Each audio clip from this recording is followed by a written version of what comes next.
We are taught that Greece won the Persian War. We are taught about the 300 Spartans, the wooden walls of Athens, and the glory of democracy. But there is a version of this story that isn't carved into marble. It's written on clay tablets in the heart of Iran. It's buried in mass graves where the skeletons all face the sunset, looking for a home they were never allowed to see again. While the poets sang of victory, 40,000 voices were being systematically erased. This isn't the history of a triumph. This is the history of the harvest. Stay with us till the end for valuable insights. Like, subscribe, and share to support the channel. The war is over. That is what the heralds are shouting in the streets of Athens. That is what the sailors are cheering as they pull their oars through the salt water. The year is 479 BCE, and the great king Xerxes has been defeated. His ships are splinters. His golden throne is a memory. Greece is free. But if you walk south, away from the celebration, the air changes. On a long stretch of sand near the coast, the wind does not smell like victory. It smells like a wet fireplace. It smells like charred cedar and old blood. This is the beach of Salamis. Here, the tide does not bring in fish. It brings in broken shields and the white, waterlogged fingers of drowned men. The sand is no longer gold. It is black with the soot of 1,000 burned ships. The poets will spend the next 2,000 years writing about this beach. They will talk about the bravery of the Greeks. They will talk about how a small nation stood against a giant empire and won. But the poets are not here right now. If they were, they would hear something that does not fit into a poem. There is a sound coming from the hills above the sand. It is a low, constant vibration. At first, you might think it is the wind. But then the wind shifts, and the sound sharpens. It is screaming. It is not the screaming of a soldier. A soldier screams with a burst of energy, a flash of red pain, and then silence. This sound is different. It is high-pitched and raw. It is the sound of thousands of voices crying out at once, so loud that it scrapes the throat until there is nothing left but a dry, raspy breath. It is the sound of pure terror. Above the beach, a city has been built. Not a city of stone, but a city of canvas. Thousands of tents stretch for miles along the shoreline. From a distance, they look like the white sails of a ghost fleet parked on the grass. These are not barracks for soldiers. There are no spears leaning against these tents. There are no maps of battle strategies inside. These are holding pens. Inside these tents are the spoils of war. When we think of spoils, we think of gold coins, silver plates, and fine purple cloth. But Xerxes did not just want gold. He wanted the future of Greece. Inside these canvas walls are the women, the daughters of Athens, the mothers of Corinth, the girls of Megara. They are sitting in the dak, huddled together, watching the shadows of Persian guards pace back and forth against the tent walls. They watch their cities burn. They watch their fathers and husbands fall in the dirt. They thought the fire was the end of the story. They were wrong. The fire was only the beginning. The Persian Empire is not just an army, it is a machine. And that machine is about to start processing them. The screaming eventually fades into a heavy, suffocating silence. It is the silence of realization. The sun rises over the Greek coast, but for the women in the tent city, it brings no warmth. It only brings the light needed for the Persians to begin their work. The Persians do not approach this with anger. They do not come into the tents with the heat of battle. Instead, they come with clay tablets, styluses, and measuring strings. They come as bureaucrats. This is perhaps the most terrifying part of the story. To the Persian Empire, these women are no longer people with names, memories, or families. They are units. They are a harvest that needs to be sorted and graded. The guards move through the rows of tents. They use the butts of their spears to push people into lines. The dust rises from the dry earth, coating everyone's skin in a gray film. In the center of the camp, a group of men sits at low wooden tables. These are the scribes. They are the accountants of the empire. They do not look the women in the eye. They look at their teeth. They look at the strength of their hands. They look at the clarity of their skin. Then, the sorting begins. This is a cold, mathematical separation that shatters thousands of years of family bloodlines in a single afternoon. First, they come for the children. Imagine a mother from Athens. She is holding her 10-year-old daughter.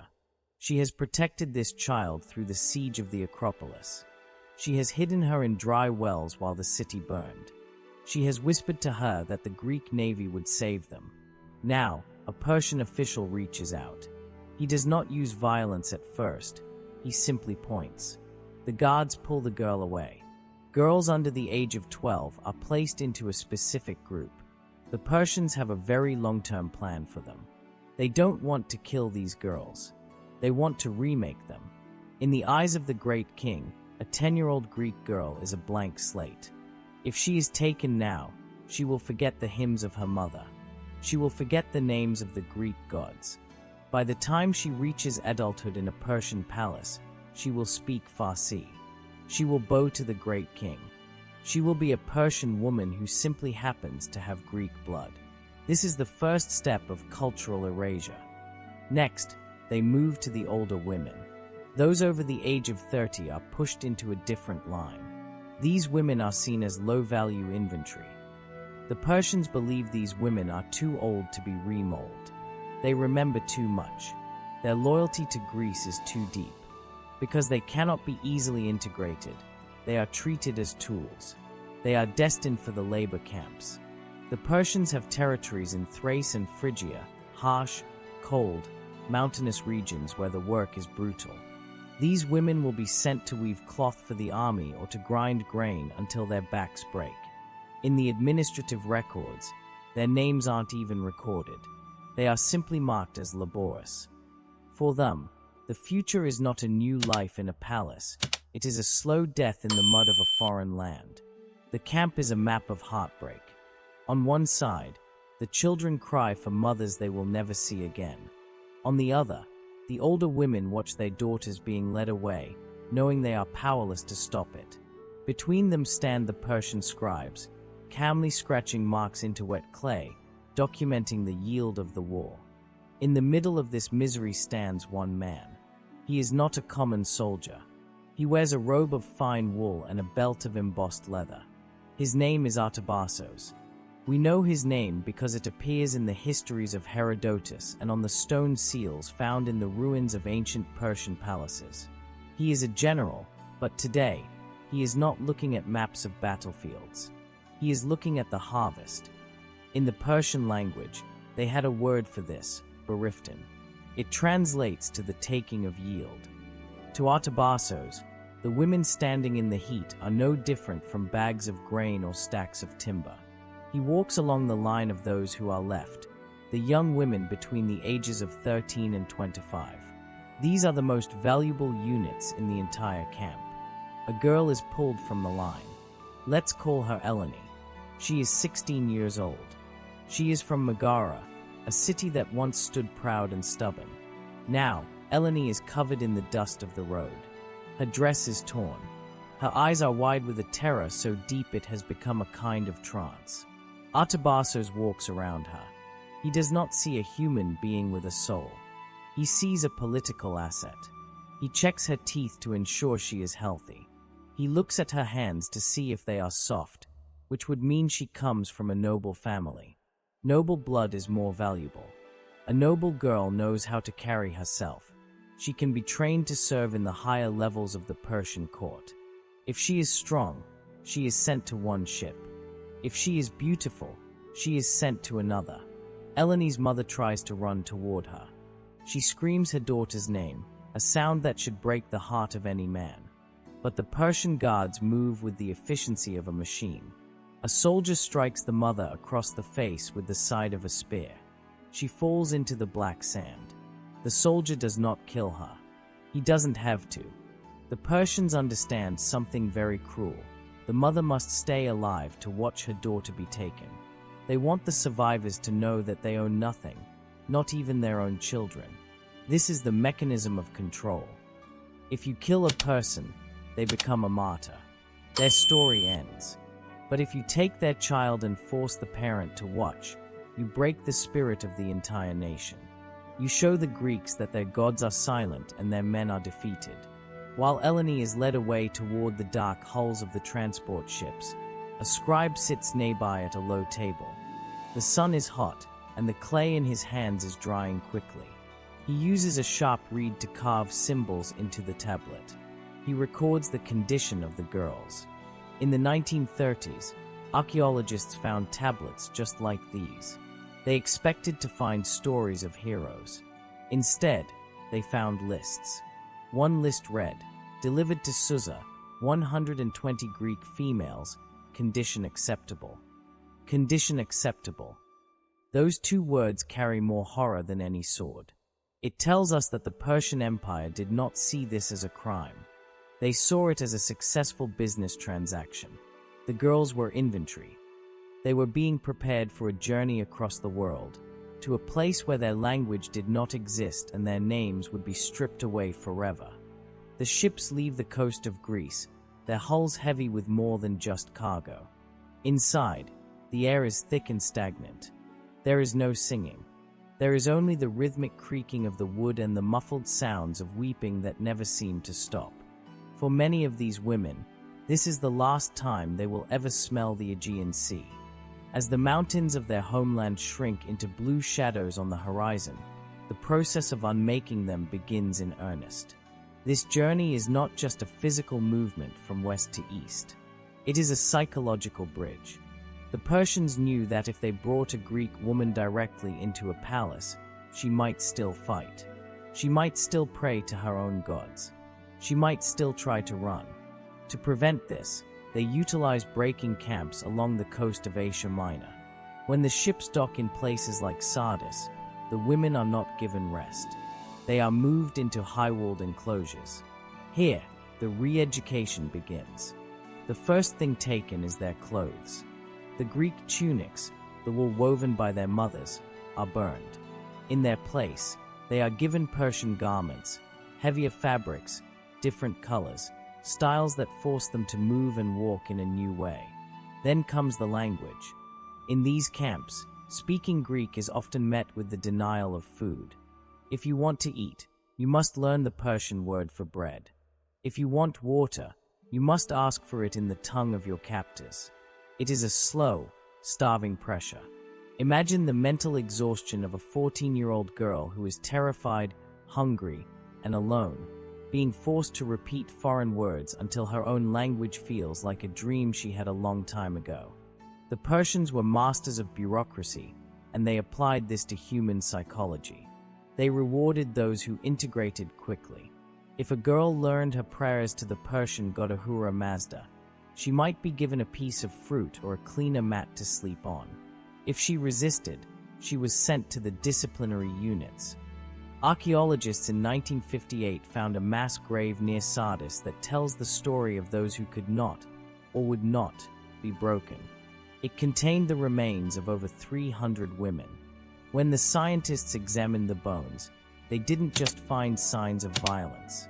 They found signs of systemic abuse. These weren't women who died in a single massacre. These were women who died from the slow grind of the camps. But the most haunting detail was the position of the bodies. Almost all of the skulls were turned toward the west. Even in their final moments, covered in the dirt of a foreign land, they were looking toward Greece. They were looking for a home that had already forgotten them. For those who survived the camps, the next stop was Susa, the heart of the empire. By the time they reached the great king's city, they were no longer the daughters of Athens or Corinth. They were silent. They were obedient. They were processed. They had been stripped of their names and given new, Persian ones. They had been taught how to bow, how to walk, and how to disappear into the background. The Persian machine had successfully turned a human being into a ghost. As the decades passed, the Great War faded into a legend. Greece entered its golden age. In Athens, the Parthenon was built, rising toward the sky in gleaming white marble. Sophocles wrote his plays, and Pericles gave his speeches about the glory of freedom. To the world, the Persian threat was a ghost of the past. But for a few, that ghost was still very much alive. Very rarely, a woman would return. As the Persian grip on the coast weakened, some captives were ransomed by their aging families. Others were freed by the wills of their masters, and a few, the most desperate, simply escaped, walking for hundreds of miles across dangerous terrain to see the blue water of the Aegean once more. But there was no celebration for them. There were no poems written for the daughters who came back. When these women arrived at the gates of their old cities, they found that home was a place that no longer existed for them. There is a heartbreaking inscription found in the legal archives of the city of Eretria, dated to about 460 BCE. It tells of a woman named Harmonia. She had been gone for 12 years. She stood at the gates of her city with a 6-year-old boy in her arms, a child with Persian features. The city did not welcome her. The records state bluntly that she had been defiled by barbarian touch. Her own family refused to take her in because her presence reminded them of the shame of their defeat. They looked at her and did not see a survivor. They saw a stain on the purity of their victory. Harmonia and her son were turned away, forced to live on the margins of society. They became part of a group that historians now call the Silent Women. These were the survivors who lived like shadows in the Agora. They moved through the markets of Athens and Corinth, but no one looked them in the eye. They were a living embarrassment to a nation that wanted to believe it was invincible. If the Greeks acknowledged what had happened to these women, they would have to admit that their victory at Salamis was incomplete. They would have to admit that while they saved the land, they lost the people. Even the great historian Herodotus, who wrote thousands of pages about the war, could only give these women a single, cold sentence. Many Greeks were taken, but in time some returned. That was it. He gave more space to the descriptions of Persian camels than to the lives of 40,000 women and children. The harvest of Xerxes succeeded because it was followed by the silence of Greece. The final death of these women wasn't on the beach or in the labor camps. It was in the memory of their own people. They were erased twice, once by their enemies and once by their friends.